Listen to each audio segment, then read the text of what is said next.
Hey, this is Aaron, And this is Kristin. and this is the Drive Mode Show. Hey, Aaron. So, we're going to talk about something timely. How about those gas prices? Holy. We're not talking about the weather, we're talking about gas prices.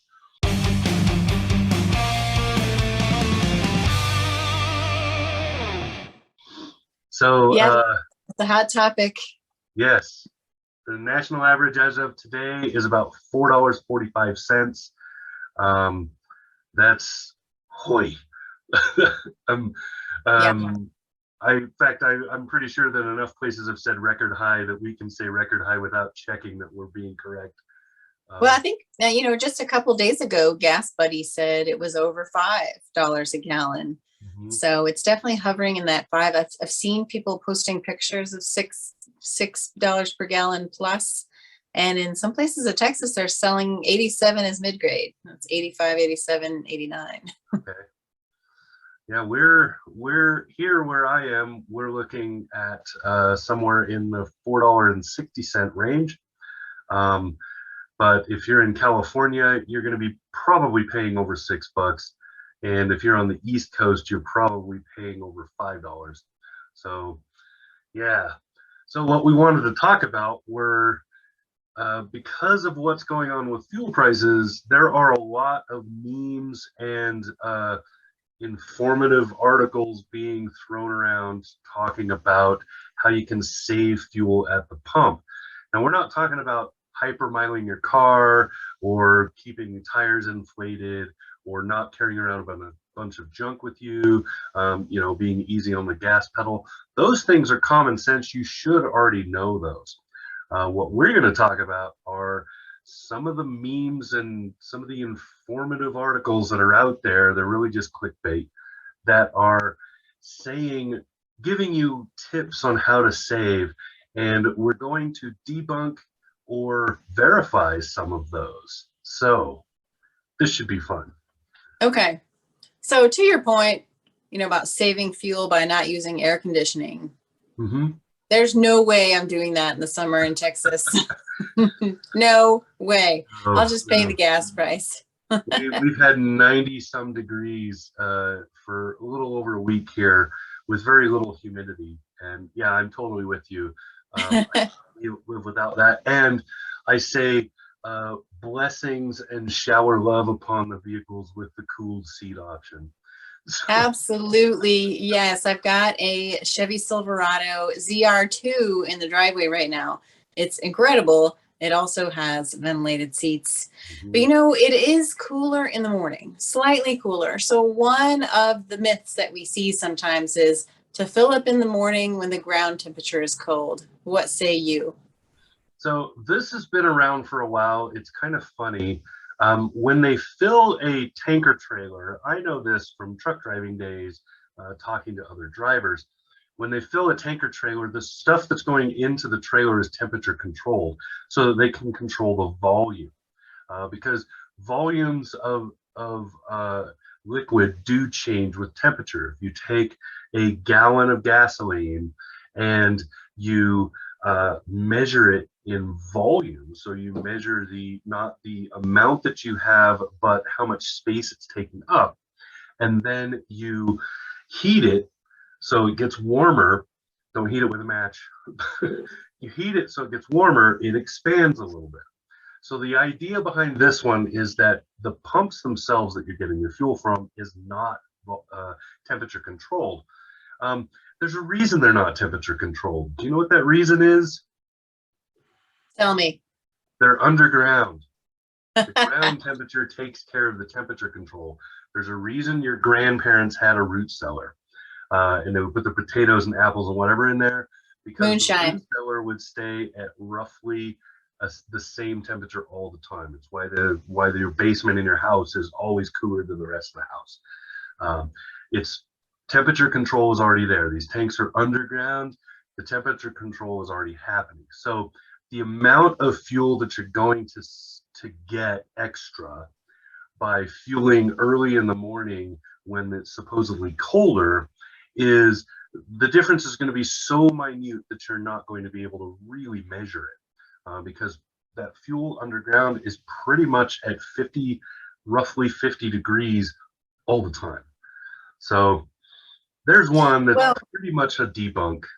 Uh, now, one thing that is better in the morning, though, is that you don't have the sun beating down on your head if you don't happen to be under the canopy when you're pumping gas. There is there is that. that. And there's another one that goes along with that where they say not to use the highest setting when you're pumping the fuel. What? Yeah, it's something to do with, they say that causes it to flow so fast that you get more vapors, and those just get sent back into the system. That's not actually true either. You get pretty much the same amount of vapor no matter how fast you're pumping it. You're only getting more when you're pumping faster because you're pumping more fuel. It's not because it's pumping faster. So you're not losing any more by percentage. And the amount that you lose is tiny. So it's really kind of meh. I don't know. But we talked about vapors. Let's talk about halfway fuel tanks. Yes. So So I'm going is to there ask any you this truth one. in I that? think you know this one. When you you should you should always refill the tank when you get to about half. You shouldn't go below half. And the thought behind this is, if you have half an empty tank, you have fuel vapors, and that's losing fuel. The vapors just take up that extra space, and you don't get to use that fuel. What do you think of that one, Kristin? That makes sense to me. I mean, I think what you're saying makes a lot of sense. It sounds like something that maybe did happen or people believed would happen some years ago, but now it's really not true. Yeah. So it would have been true 20 or so years ago, before the EPA mandated that vehicles have an evaporative capture system. So your vehicle now has an evap system that, in fact, probably 70% of the time that your engine light comes on, it's actually the evaporative system if you pull the code. And you can, so I always advise people, when your engine light comes on, take the fuel cap off and put it back on and drive around a little bit and see if it goes away. Because usually that's what it is. There just isn't a proper seal. So There's an important tip. Ding, ding. Yes. So what the evap system does is it moves the evaporated gas, the vaporized gasoline, it moves it back to the fuel tank from the engine, and it captures it. So it keeps it. And there's a reason it captures it. One, it's terrible to emit that into the atmosphere, especially if you happen to park your car, like say, next to a campfire or some sort of, because now you're just evaporating this gas. Yeah, don't do that. Light on fire. The second reason is because the vapors eventually become liquid again. That's why we have rain and other things, right? There'll be some sort of temperature change. The vapor becomes a liquid again. The liquid is, ding, gasoline. You burn it anyway. So you don't actually lose anything to that. So going down to half is not for that reason, but there is a reason to keep your fuel tank full rather than empty. The biggest reason is your fuel pump. If you don't have enough fuel to cover your fuel pump has no way to cool itself. Seems counterintuitive, but the little electric fuel pump in your fuel tank uses the fuel around it to cool it while it's working. And that seems like, well, isn't that a fire hazard or whatever? But it's the liquid itself absorbing some of the heat that the pump is creating as it works. And you want to keep that pump covered.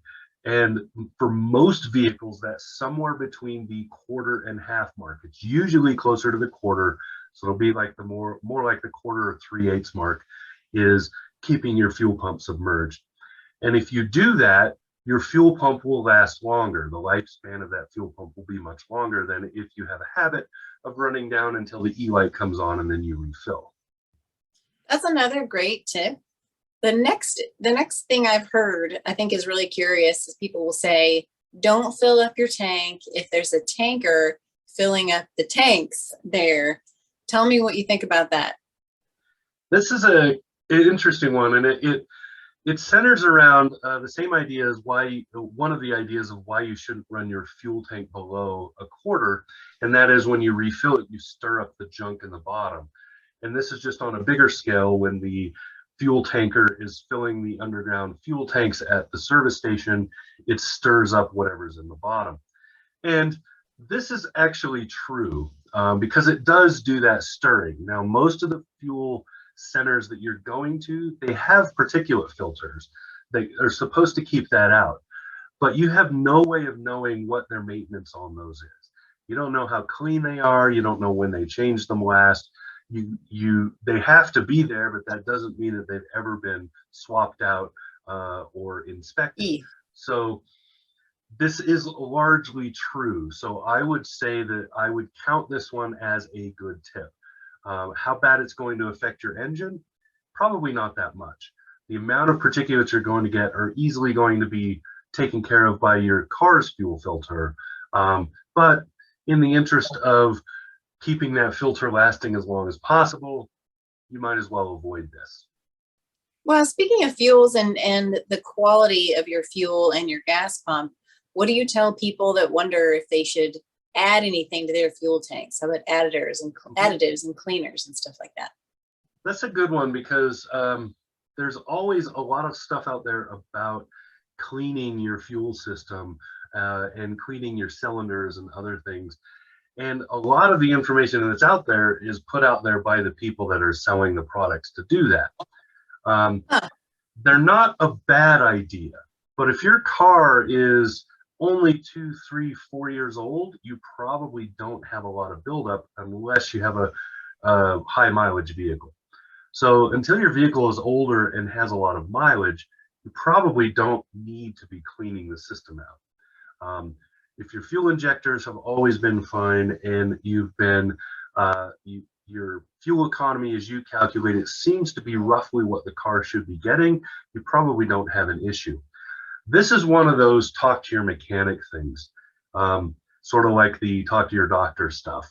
Sounds like a commercial. Right. Talk to your doctor if this fuel additive is right for you. Exactly, because every car is slightly different.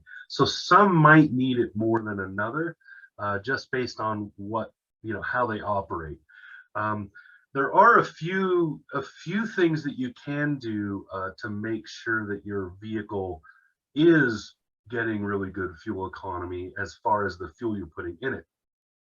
And that's by going with the right grade of fuel. So most vehicles will run just fine on 85 octane. So if you're getting the regular 85, maybe it's an E10 or E15 ethanol mix, you'll do just fine with that. And there's no reason to pay more for the next two levels. The mid-grade level literally exists as a marketing tool because it was created because most people, when they aren't 100% sure what they're buying, they buy the mid-priced item. So they don't buy the cheapest, the most expensive, they buy the mid one. And most of the time, mid-grade fuel at 87 to 89, depending on where you live, is probably more than you need and isn't going to improve your fuel economy enough to make up for the extra couple of dollars you spent to get it. High octane or premium fuel, so 91 to 93, depending on where you live, that fuel, you really only need that if your car requires it. There are a few that do. So if you drive one of the Ford EcoBoost or Mazda Skyactiv or a luxury supercharged or turbocharged or a supercharged turbocharged sports car, you should look at your owner's manual because you most likely have to buy premium fuel for that car. It's not an always, but it's very likely that you do. And so in those cases, always go with what the manufacturer says. But for most of us driving around, 85 octane is plenty enough. I know that our Land Rover does require premium fuel. I know that the supercharged Hellcat engines require premium fuel, of course, and definitely, high-end vehicles like a Ferrari, Lamborghini, those are going to take premium fuel for sure. And you don't want to mess with that when you're spending $250,000 on a vehicle. Of course, if you're spending $250,000 on a vehicle, you probably don't care about all that stuff anyway. The extra, well, at this point, probably $40 at the pump probably won't matter to you that much. But yeah, it's again, one of those, talk to your mechanic things, check your owner's manual, really. But for most of us, you don't need it. So you might as well just buy the cheapest you can get. That's not, don't buy it from a questionable establishment, but get the lowest grade you can get for your vehicle that will work. For most of us, 85 is just fine. Well, let's talk about price a little bit. I mean, I've heard in the past that you should get your gas. I was going to say airline tickets, because this is also something people say about airline tickets, is to get them on Wednesday. Mm-hmm. Is there any truth to that anymore, Aaron? Not so much.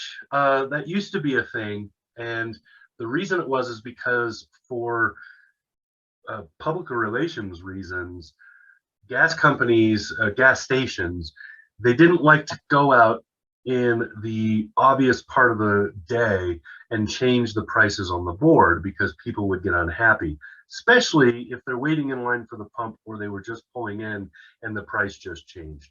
That could be ugly. Right. And most of the time they would be like, well, you don't have a tanker here. It's not like your price has changed or whatever. So there's always those arguments. So to avoid the Karen arguments, I'll just call them that, the fuel companies would only change right before the weekend or right after the weekend. And so you would have like a late Sunday night, early Monday morning sign change at the pumps. And then you would have usually somewhere